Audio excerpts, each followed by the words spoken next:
Welcome to the Climate Layer, where we make sustainability simple and misinformation extinct. I'm Alex. I started this podcast because I got tired of watching climate solutions get buried under spin and misinformation.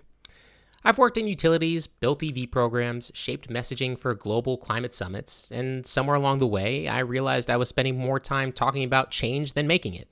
So I launched this show to cut through the noise, bust the myths, and make sustainability something we can all understand without the politics, without the panic. So let's get into it. Let's start with something deceptively simple.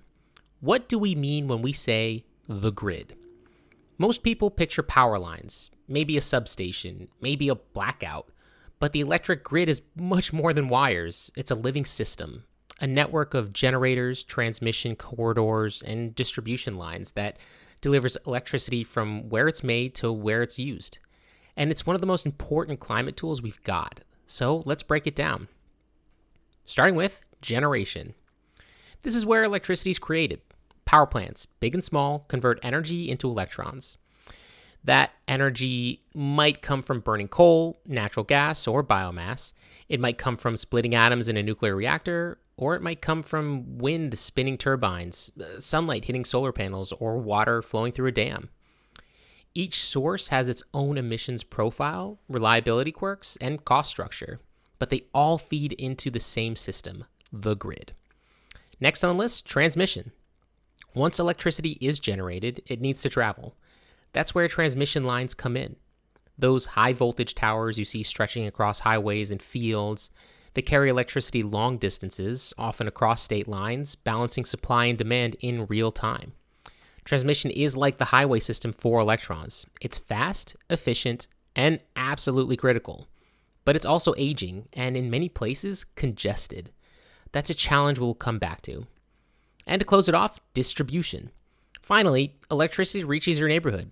It steps down on voltage at substations, travels through local lines, and arrives at your home, your school, your grocery store. That's the distribution system, the last mile of the grid. It's managed by your local utility, and it's where most people interact with the grid through their electric bill, their meter, or their outage alerts. So here's the twist. Electricity isn't stored in bulk.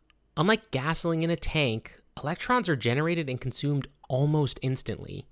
That means the grid has to balance supply and demand in real time, every second of every day.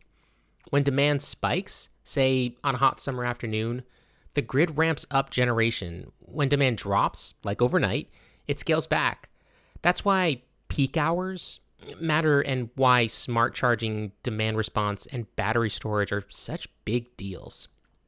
So looking back, the U.S. grid started in 1882 with Edison's Pearl Street Station in New York City.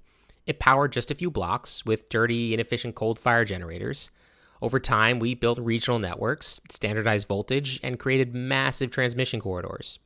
Today, the U.S. grid spans over 200,000 miles of high-voltage lines, thousands of generators, and hundreds of utilities. It's divided into three main interconnections, Eastern, Western, and Texas. It's evolving, slowly but surely, towards cleaner, smarter, more resilient systems. But here's the catch. Most people don't know how it works, and that gap creates space for misinformation about reliability, cost, and what's possible. So now that we've unpacked what the grid is, let's talk about what powers it and how that's changing. For most of the 20th century, the US grid ran on coal. It was cheap, abundant, and powerful. But it was also dirty, spewing carbon dioxide, sulfur dioxide, mercury, and particulate matter into the air.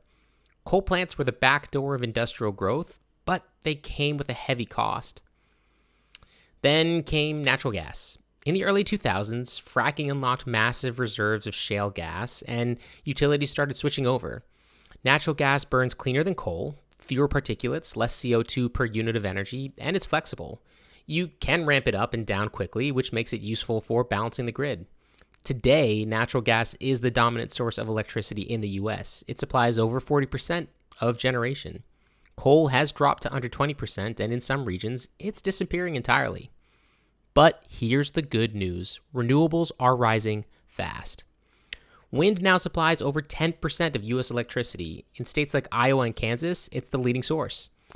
Solar is growing rapidly, especially in the Southwest. Utility-scale solar farms and rooftop panels are reshaping the grid.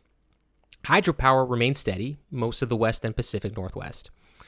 And battery storage is scaling to handle intermittency.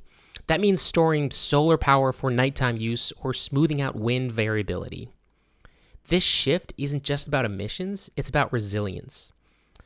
Renewable energy can be distributed, modular, and locally controlled. It's not tied to global fuel markets or pipeline politics. And when paired with storage and smart software, it can be just as reliable as fossil fuels. But misinformation is getting in the way. You've probably heard things like renewables are unreliable, or solar doesn't work at night, or wind turbines freeze in the winter. These claims often ignore context, like the role of grid planning, backup systems, and regional diversity. Yes, renewables are intermittent, at least wind and solar, but so is demand, and the grid already balances variability every day with or without clean energy. In fact, the biggest threat to reliability isn't renewables, it's aging infrastructure, extreme weather, and underinvestment. The 2021 Texas blackout wasn't caused by wind turbines. It was caused by frozen gas infrastructure, poor planning, and some political spin. So what's next? We're seeing the rise of virtual power plants, networks of solar panels, batteries, and smart appliances that act like a single generator. We're seeing demand response programs that pay people to shift their energy use. And we're seeing grid modernization efforts that upgrade transmission lines, digitize substations, and improve forecasting. The fuel mix is evolving, and the grid is evolving with it. But to make that transition work, we need clear communication. We need to bust the myths, decode the jargon, and show people what's possible. That's what we'll do next by tackling the myth that AI will crash the grid. So let's talk about something that's not a myth, but a rapidly unfolding challenge. The collision between AI's energy appetite and the grid's physical and regulatory limits. AI isn't a buzzword anymore, it's infrastructure, and it's hungry. Data centers powering generative AI, cloud computing, and machine learning are multiplying, and they're demanding more electricity than ever. Not just in total volume, but in intensity, consistency, and location.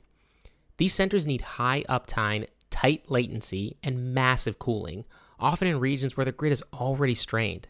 And here's the bottleneck, something called interconnection queues. These are the waiting lines for new projects, whether it's a solar farm, a battery array, or a data center, to connect to the grid, and they're jammed. In some regions, it takes years to get approval, not because the tech isn't ready, but because the grid isn't.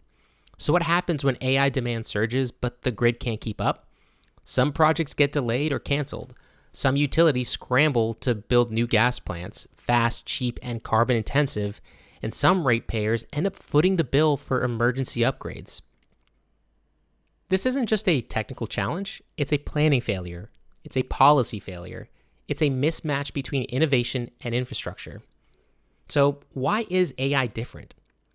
Unlike traditional computing, AI workloads are intense, continuous, and often unpredictable. Model training can spike demand for weeks. Inference, the part where AI responds to users, is more stable, but still power hungry. And because AI is scaling so fast, the grid doesn't have time to catch up. This isn't theoretical. In Northern Virginia, data centers already consume more electricity than all the homes combined. In parts of Texas, utilities are fast-tracking fossil generation just to meet AI demand. And in New England, interconnection delays are stalling clean energy projects that could help balance the load. So one promising path is microgrids. These are decentralized systems that generate, store, and distribute electricity locally. Think solar panels, batteries, and smart software working together to power a campus, a neighborhood, or just a data center. Microgrids can reduce strain on the larger grid, improve resilience, and enable cleaner energy integration. But they're not a silver bullet. They need policy support, interconnection rights, and long-term planning. And they raise equity questions. Who gets to build them? Who controls them? And who benefits? So what it means for ratepayers: if utilities rush to meet AI demand without strategic planning, ratepayers could see higher bills. That's all of us, the everyday person, especially if new gas plants are built or if transmission upgrades are fast-tracked without cost sharing. But if we get it right, if we plan for distributed generation, flexible loads, and clean energy integration, AI could actually help the grid. It could optimize demand, forecast outages, and manage distributed resources. And that's the tension. AI as a theater versus AI as a tool. And right now, the grid is being asked to do more than ever, without the policy, infrastructure, or public engagement to match. This isn't just about electrons, it's about priorities, about who gets power, who pays for it, and who's shaping the future. So that's the grid. Not just a tangle of wires, but a living system. One that's evolving under pressure, shaped by history, policy, and the technologies we plug into it.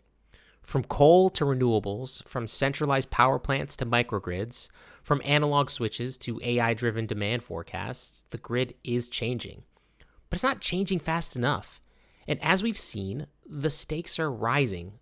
Electrification, resilience, equity, and now the energy appetite of artificial intelligence. This isn't about fear, it's about clarity.